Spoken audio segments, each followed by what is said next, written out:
Hola, Dios te bendiga, espero que estés muy pero muy bien. Bienvenidos a un nuevo video de la serie Leemos la Biblia en un año. Estamos en la segunda epístola a los Corintios y seguimos avanzando del capítulo 5 al capítulo 8 inclusive en este video, para seguir avanzando en la serie Leemos la Biblia en un año, siempre agradeciéndoles a ustedes, a nuestro gran Dios por su providencia de salud y también a las editoriales que apoyan en la providencia de Dios a la serie Leemos la Biblia en un año. En principio la editorial Holman, teniendo aquí la Biblia del Ministro edición 2023 revisada y ampliada y leyendo por supuesto la Biblia de letra super gigante tipografía 16 de editorial Holman. También le agradezco a la editorial CLC, que significa Centros de Literatura Cristiana, libros que irradian luz y cambian vidas, que desde Colombia y múltiples países en el mundo en que tienen librerías y distribuidoras cristianas, apoya la serie Leemos la Biblia en un año. También le agradezco a la editorial Portavoz, que es la editorial de esta, la Biblia devocional, los lenguajes del amor y tantos otros materiales que tiene editorial Portavoz para ayudarnos y enriquecernos en nuestra relación con Dios y con su palabra. Y en este caso también en la pareja, en el matrimonio. Oremos y comencemos. Señor Dios, te damos muchas gracias por este tiempo que vamos a bien invertir en la lectura y breve meditación de tu palabra. Te pedimos que nos instruyas en tu perfecta voluntad y para eso, Dios, presentamos nuestro corazón como una tierra fértil donde tu palabra, tu semilla será sembrada. Te ruego, Dios, que allí pueda germinar, crecer y dar fruto al 100, al 60 o al 30 por uno, conforme sea tu propósito y nuestra fe en tu bendita palabra. Te lo pedimos en el nombre de Jesús y juntos decimos amén. Y así leemos el capítulo 5, que sigue en el hilo conductivo de Viviendo por la Fe del capítulo 4, y dice así: porque sabemos que si nuestra morada terrestre, este tabernáculo, se deshiciere, o sea, hablando del cuerpo, tenemos de Dios un edificio, una casa no hecha de manos, eterna en los cielos. Y por esto también gemimos, deseando ser revestidos de aquella nuestra habitación celestial, pues así seremos hallados vestidos y no desnudos. Porque asimismo los que estamos en este tabernáculo gemimos con angustia, porque no quisiéramos ser desnudados, sino revestidos, para que lo mortal sea absorbido por la vida. Mas el que nos hizo para esto mismo es Dios, quien nos ha dado las arras del Espíritu. Así que vivimos confiados siempre y sabiendo que entre tanto que estamos en el cuerpo, estamos ausentes del Señor, porque por fe andamos, no por vista. Y esto es muy importante ponerlo en el comentario: andamos por fe y no por vista. O sea, mucho de lo que va a venir sobre nuestra vida no puede evidenciarse a través de la vista, sino a través de la fe. Por la fe andamos, por la fe entendemos, por la fe vivimos. Entonces, una vez que lo hayas puesto en el comentario, seguimos, versículo 8. Pero confiamos y más quisiéramos estar ausentes del cuerpo y presentes al Señor. Por tanto, procuramos también, o ausentes o presentes, serle agradables, porque es necesario que todos nosotros comparezcamos ante el tribunal de Cristo, para que cada uno reciba según lo que haya hecho mientras estaba en el cuerpo, sea bueno o sea malo. Y antes de seguir la lectura, quiero motivarte a que vayas a la serie y a la lista de reproducción Creciendo con Vida. Allí, en Comentario Bíblico en YouTube, Creciendo con Vida, te dejo aquí el link de ese video en particular, donde vas a ver qué significa la expresión el tribunal de Cristo, que no es el mismo que el juicio ante el trono blanco de Apocalipsis capítulo 20. No es lo mismo, y esto es solamente para creyentes. Pero ahí en ese video con las Biblias de estudio ahondamos en comprender el significado de esto, de compadecer ante el tribunal de Cristo. Y no es una cuestión de fe, es una cuestión de recompensas de acuerdo a las obras que nosotros hemos realizado en esta vida. Por eso es tan importante no solamente creer, sino hacer. No solamente creer, sino hacer. Es muy importante involucrarnos en el reino de los cielos en la tierra. Y ahora sí, vamos a leer el versículo 11, que dice así: el ministerio de la reconciliación. Tremendo pasaje cuyo versículo 21 se ha nombrado mucho en muchos lugares.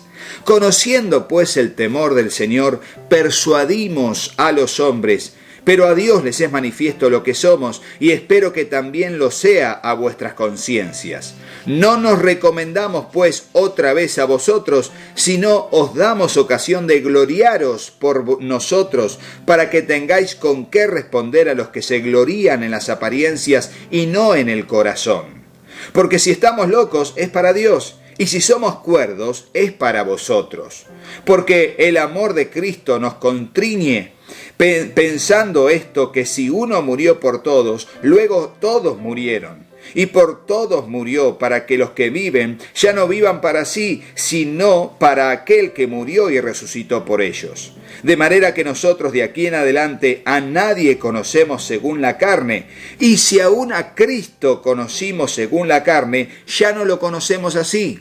De modo que si alguno está en Cristo, nueva criatura es. Las cosas viejas pasaron, he aquí todas son hechas nuevas. Este versículo 21 es extraordinario.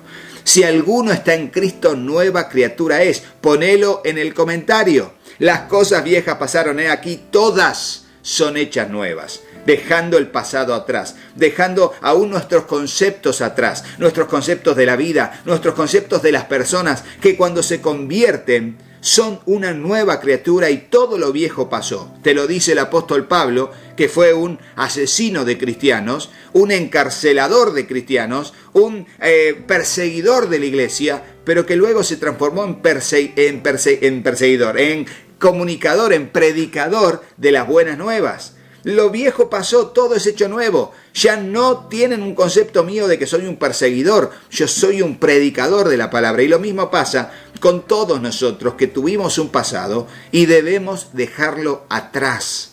Debemos dejarlo atrás, perdonarnos a nosotros mismos como Dios nos perdonó, pedir perdón a otros si les hemos fallado, perdonar a aquellos que nos han hecho mal y dejar el pasado donde tiene que estar, atrás, y seguir hacia adelante. Y dice el versículo 18, y todo esto proviene de Dios, quien nos reconcilió consigo mismo por Cristo y nos dio el ministerio de la reconciliación. Que Dios estaba en Cristo reconciliando consigo al mundo, no tomándoles en cuenta a los hombres sus pecados, y nos encargó a nosotros la palabra de la reconciliación. Así que somos embajadores en nombre de Cristo, como si Dios rogase por medio de nosotros. Os rogamos en el nombre de Cristo, reconciliaos con Dios. Al que no conoció pecado, por nosotros lo hizo pecado, para que nosotros fuésemos hechos justicia de Dios en él. Y ahora seguirá el capítulo 6, versículo 1, diciendo, así que nosotros, como colaboradores suyos, os exhortamos también a que no recibáis en vano la gracia de Dios, porque dice, en tiempo aceptable te he oído, y en día de salvación te he socorrido. He aquí ahora el tiempo aceptable, he aquí ahora el día de salvación. No damos a nadie ninguna ocasión de tropiezo para que nuestro ministerio no sea vituperado. Antes bien, nos recomendamos en todo como ministros de Dios, en mucha paciencia, en tribulaciones, en necesidades, en angustias, en azotes, en cárceles, en tumultos, en trabajos, en desvelos, en ayunos, en pureza, en ciencia, en longanimidad, en bondad, en el Espíritu Santo, en amor sincero, en palabra de verdad, en poder de Dios, con armas de justicia a diestra y a siniestra, por honra y por deshonra, por mala fama y por buena fama, como engañadores, pero veraces, como desconocidos, pero bien conocidos, como moribundos, mas aquí vivimos, como castigados, mas no muertos, como entristecidos, mas siempre gozosos, como pobres, mas enriqueciendo a muchos, como teniendo nada, mas poseyéndolo todo.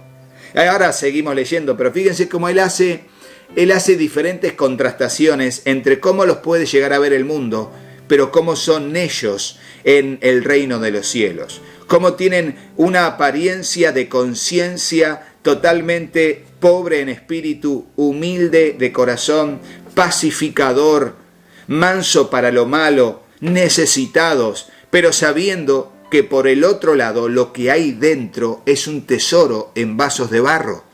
Por eso me podés decir, mirá, mi cuerpo está débil, mi cuerpo está enfermo, estoy pasando por momentos de debilidad, por momentos de pobreza, estoy pasando por momentos de persecución, pero aún en medio de toda circunstancia, Dios está en control.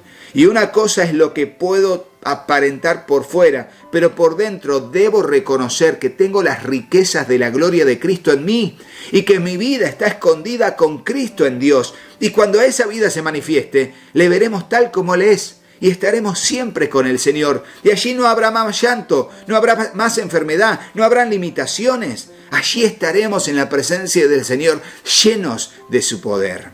Alentate con estas palabras. El apóstol Pablo se muestra de una manera, pero sabe en su interior que aunque esté padeciendo lo que padece, en su interior el hombre interior se va renovando de día en día, creciendo de gloria en gloria. Y eso no es porque Pablo era un elegido, no, es para todos los hijos y las hijas de Dios. Sigamos adelante.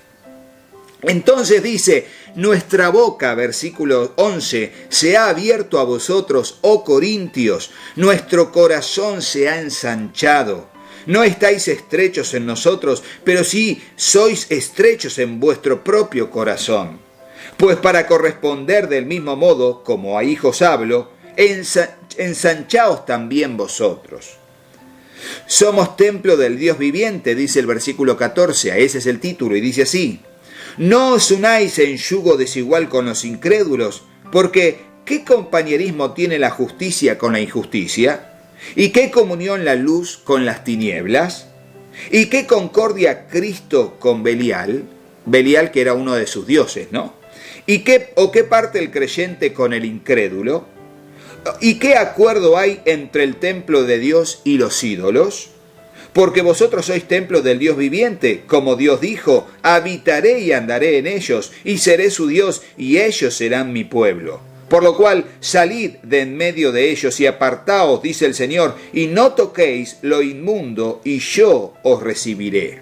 Y seré para vosotros por padre, y vosotros me seréis hijos e hijas, dice el Señor Todopoderoso. Y ahora, siguiendo el mismo hilo conductivo, entramos al capítulo 7, versículo 1, que dice así: así que, amados, puesto que tenemos tales promesas, limpiémonos de toda contaminación de carne y de espíritu, perfeccionando la santidad en el temor de Dios. Y antes de seguir, quiero que pongas en el comentario: debemos perfeccionar la santidad en el temor de Dios. Debemos perfeccionar la santidad en el temor de Dios. Y desde el versículo 2 está el título Regocijo de Pablo al arrepentirse los corintios. Y dice así: admitidnos, a nadie hemos agraviado, a nadie hemos corrompido, a nadie hemos engañado. No os digo para condenaros, pues ya he dicho antes que estáis en nuestro corazón, para morir y para vivir juntamente. Mucha franqueza tengo con vosotros, mucho me glorío con respecto de vosotros, lleno estoy de consolación, sobreabundo de gozo en todas nuestras tribulaciones. Porque de cierto, cuando vinimos a Macedonia, ningún reposo tuvo nuestro espíritu, sino que en todo fuimos atribulados, de fuera conflictos, de dentro temores. Fíjense cómo el apóstol Pablo dice, de afuera hay conflictos, y adentro él tenía miedos. Él y la gente que con él estaba tenía temores. No estamos exentos a padecer miedo, a tener temores. Y aquí lo dice el apóstol Pablo. Y el versículo 6 dice, pero Dios, y ahí es donde marca la diferencia. Pero Dios, que consuela a los humildes, nos consoló con la venida de Tito y el mensaje que él trajo y las palabras que les habló.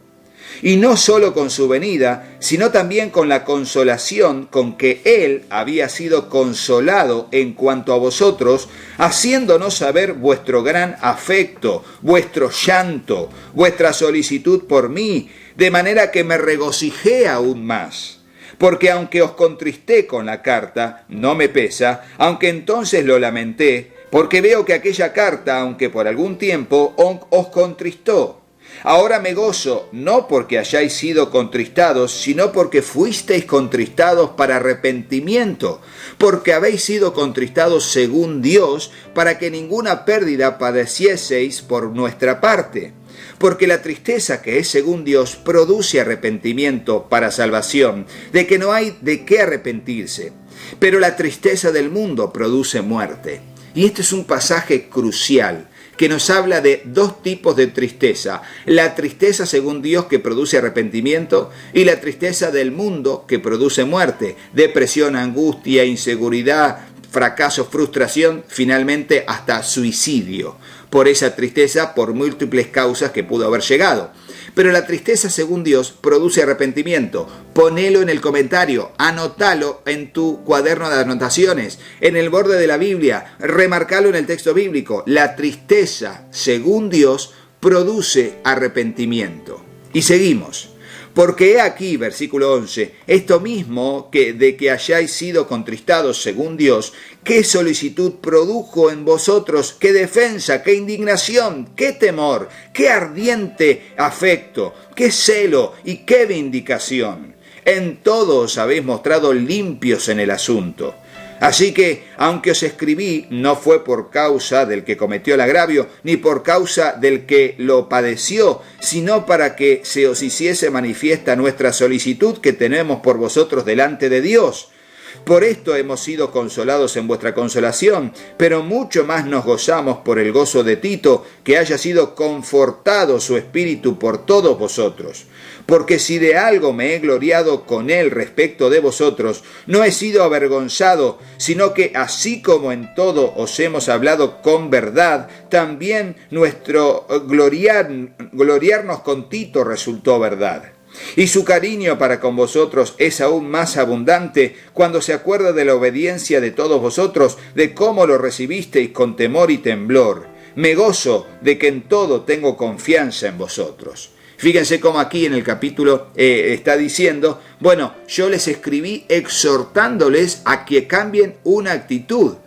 Y yo, claro, cuando uno tiene palabras fuertes contra otro, tiene miedo de que no las reciba, de que se sienta, bueno, allí amedrentado o confrontado mal y que tome una decisión de, bueno, me vuelvo al mundo, no vengo más a la iglesia. Sin embargo, lo que pasó aquí es que Pablo les escribió duramente acerca de un tema y ellos lo recibieron con gozo, se pusieron tristes por el asunto y cambiaron. Y cambiaron, no solamente cambiaron, sino que reconocieron el apoyo de Pablo, y cuando vino Tito lo recibieron bien, y luego Tito fue enviado por ellos a Pablo, y Tito les contó, Pablo, tranquilo, lo que les mandaste en la carta, lo recibieron bien, se pusieron tristes, cambiaron, se arrepintieron, y ahora están mucho mejor. Y Pablo diciendo, gracias Señor, pensé que podía ser algo terrible, porque Pablo realmente tenía muchísimo afecto por su obra en la tierra, o sea, la obra de Dios en la tierra. Él amaba las iglesias, se preocupaba por las iglesias, por el crecimiento espiritual de cada familia, de cada creyente en particular, de la iglesia en general. Realmente un corazón así necesitamos todos los siervos de Dios,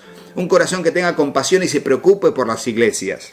El capítulo 8, la ofrenda para los santos. Asimismo, hermanos, os hacemos saber la gracia de Dios que se ha dado a las iglesias de Macedonia, que en grande prueba de tribulación, la abundancia de su gozo y su profunda pobreza abundaron en riquezas de su generosidad. Pues doy testimonio de que con agrado han dado conforme a sus fuerzas y aún más allá de sus fuerzas, pidiéndonos con muchos ruegos que les concediésemos el privilegio de participar en este servicio para los santos. Ofrendar y dar en la obra de Dios es un privilegio. Ponelo en el comentario, tenelo en cuenta. Ofrendar y dar para la obra de Dios es un privilegio. Así me siento yo en todo lo que puedo hacer para la obra del Señor. Así me siento yo, es un privilegio servir al Señor. Y aquí lo dice, literalmente. Y no como lo esperábamos, sino que asimismo se dieron primeramente al Señor y luego a nosotros por la voluntad de Dios. De manera que exhortamos a Tito para que tal como comenzó antes, asimismo acabe también entre vosotros esta obra de gracia. Por tanto, como en todo abundáis en fe, en palabra, en ciencia, en toda solicitud y en vuestro amor para con nosotros, abundad también en esta gracia, la gracia de dar, la gracia de ser generosos con los necesitados que están en otro lugar. No hablo como quien manda, sino para poner a prueba, por medio de la diligencia de otros, también la sinceridad del amor es vuestro. Porque ya conocéis la gracia de nuestro Señor Jesucristo, que por amor a vosotros se hizo pobre, siendo rico, para que vosotros con su pobreza fueseis enriquecidos. Tremenda frase. Él siendo pobre se hizo rico para que nosotros en su pobreza fuésemos enriquecidos. Tremendo, subrayalo, ponerlo en el comentario como quieras, aprendételo de memoria. Tremendo pasaje del capítulo 8. Y en esto doy mi consejo, porque esto os conviene a vosotros, que comenzasteis antes, no solo a hacerlo, sino también a quererlo desde el año pasado. Esto de dar una ofrenda a los que están necesitados. Ahora pues, llevad también a cabo el hacerlo, para que, como estuvisteis pronto a querer, así también lo estéis en cumplir conforme a lo que tengáis. O sea, quiero ofrendar de lo que tengo, bueno, hacelo. Y el apóstol Pablo está haciendo ahí solícito, hacelo, hazlo. ¿Quieres ofrendar de lo que tienes, sea poco, sea mucho? Es de ayuda y es un privilegio dar. Y así seguimos, dice, porque si primero hay la voluntad dispuesta, será acepta según lo que uno tiene, no según lo que no tiene. Porque no digo esto para que haya para otros holgura y para vosotros estrechez, sino para que en este tiempo, con igualdad, la abundancia vuestra supla la escasez de ellos, para que también la abundancia de ellos supla la necesidad vuestra, para que haya igualdad, como está escrito, el que recogió mucho no tuvo más, y el que poco no tuvo menos. Pero gracias a Dios que puso en el corazón de Tito la misma solicitud por vosotros. Pues a la verdad recibió la exhortación, pero estando también muy solícito, por su propia voluntad partió para ir a vosotros. Y enviamos juntamente con él al hermano cuya alabanza en el Evangelio se oye por todas las iglesias. Y no solo esto, sino que también fue designado por las iglesias como compañero de nuestra peregrinación para llevar este donativo que es administrado por nosotros para la gloria del Señor mismo y para demostrar vuestra buena voluntad, evitando que nadie nos censure en cuanto a esta ofrenda abundante que administramos, procurando hacer todas las cosas honradamente, no solo delante del Señor, sino también delante de los hombres. Enviamos también con ellos a nuestro hermano, cuya diligencia hemos comprobado repetidas veces en muchas cosas, y ahora mucho más diligente por la mucha confianza que tiene en vosotros. En cuanto a Tito, es mi compañero y colaborador para con vosotros, y en cuanto a nuestros hermanos, son mensajeros de las iglesias y gloria de Cristo. Mostrad pues para con ellos ante las iglesias la prueba de vuestro amor y de vuestro gloriarnos respecto de vosotros. Y hasta aquí, porque el apóstol Pablo está diciendo, miren, las personas que van a llevar el dinero, el donativo de ustedes, son personas respetables, son personas bien administradas, honestas, sinceras, realmente son responsables con todo, y las iglesias de Jerusalén dan testimonio, nosotros también, ustedes mismos también, de que esas personas son así, son administradores fieles para la obra que se les encomendó, que no solamente es ir y visitar, sino también llevar ese dinero a Jerusalén para aquellos que estaban en necesidad. Y tenía que haber mucha honestidad al respecto de los recursos económicos que se estaban ofrendando. Y así lo mismo hoy. Y lo vemos reflejado en estos capítulos que leímos en la segunda epístola a los Corintios. Hasta aquí la lectura de este video. Les agradecemos a ustedes por estar allí, también a nuestro gran Dios por su providencia de salud, y también agradezco a la editorial Holman, que apoya la serie Leemos la Biblia en un año, teniendo aquí la flamante del año 2023, Biblia del Ministro, edición de este año, revisada y ampliada, y estoy leyendo la Biblia de letras super gigante, tipografía 16 de editorial Holman. También agradezco a la editorial CLC, que significa Centros de Literatura Cristiana, libros que irradian luz y cambian vidas, que desde Colombia y múltiples países en el mundo en que tienen librerías y distribuidoras cristianas, apoya la serie Leemos la Biblia en un año. También agradezco a la editorial Portavoz, que es la editorial de esta, la Biblia devocional Los lenguajes del amor, ideal para matrimonios, parejas que están allí intentando juntos ser edificados con la palabra del Señor. Es de editorial Portavoz esta Biblia y muchos otros materiales. Gracias por el apoyo a la editorial Portavoz. Y será hasta el próximo video, pero no te vayas de este sin hacerle caso a mis hijos. Hola, yo soy Katy. Si te gustó el video, ponle me gusta y dejanos un comentario. Hola, yo soy Juanpi. Suscríbete al canal y activa la campanita. Y acordate de compartirlo con tus amigos. ¡Que Dios los bendiga muchísimo! Y hasta el próximo video. ¡Chao, chao!